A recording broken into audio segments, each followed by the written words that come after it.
du dépassement perpétuel elle-même a-t-elle fait naufrage depuis 50 ans? Toute l'histoire de l'art à partir de l'orée du XIXe siècle, toute l'histoire de la politique, toute l'histoire des sciences et de la philosophie, toute l'histoire de la subversion moderne des mœurs et de la sexualité se lit comme l'histoire des enchères, surenchères et surenchères au dépassement le plus approprié à un moment historique donné. C'est cette accélération, comme toute accélération, qui en va à un moment donné à saturation, c'est-à-dire à un épuisement précoce. Alors la postmodernité, c'est un peu le Viagra de la métaphysique. C'est un peu ce que le Viagra est à la sexualité, c'est-à-dire une façon de croire artificiellement à quelque chose à quoi on ne croit plus vraiment. C'est-à-dire l'idéologie du dépassement radical. Donc on parodie cette idéologie, on parodie les dépassements. C'est ça la postmodernité. C'est, comme son nom l'indique, une parodie de modernité, c'est-à-dire une façon de se jouer la comédie du dépassement, de la nouveauté radicale, sans y croire vraiment. Et donc en soulignant le tout d'un clin d'œil ironique. Après un siècle et demi de dépassement à qui mieux, les choses s'involuèrent en moins de temps qu'il faut pour le dire, et la dynamique du dépassement perpétuel commença à tourner à vide, à se révéler parodique.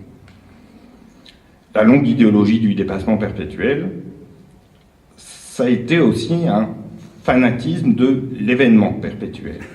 Alors, avant-garde en art, parti de masse ou crépuscule éclairé en politique, bouleversement prométhéen du monde par la science, idéal de l'orgie perpétuelle en sexualité.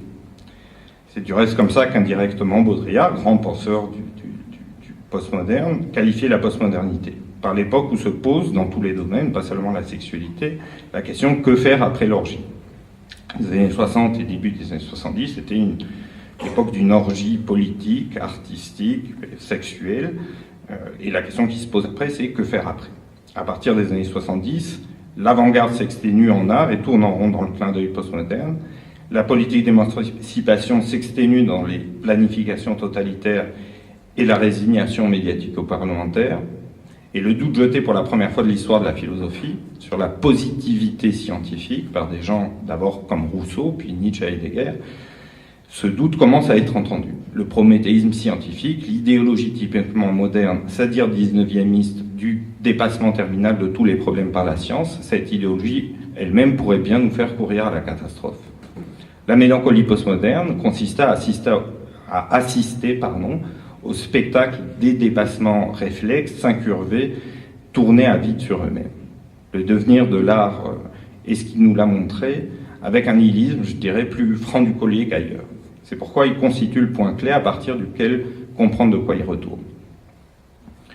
Alors c'est ça l'enjeu éthique de mon travail, ça consiste à prendre acte du dépérissement achevé de toutes les idéologies du dépassement comme impératif catégorique de la modernité. Postmoderne veut dire le dépassement est terminalement dépassé, sans aboutir à un résultat éthiquement, politiquement ou épistémologiquement supérieur, comme dans le mouvement dialectique, un point nommé hegelien. Je conseille donc sans réserve ce point au diagnostic postmoderne, en particulier celui de Lyotard.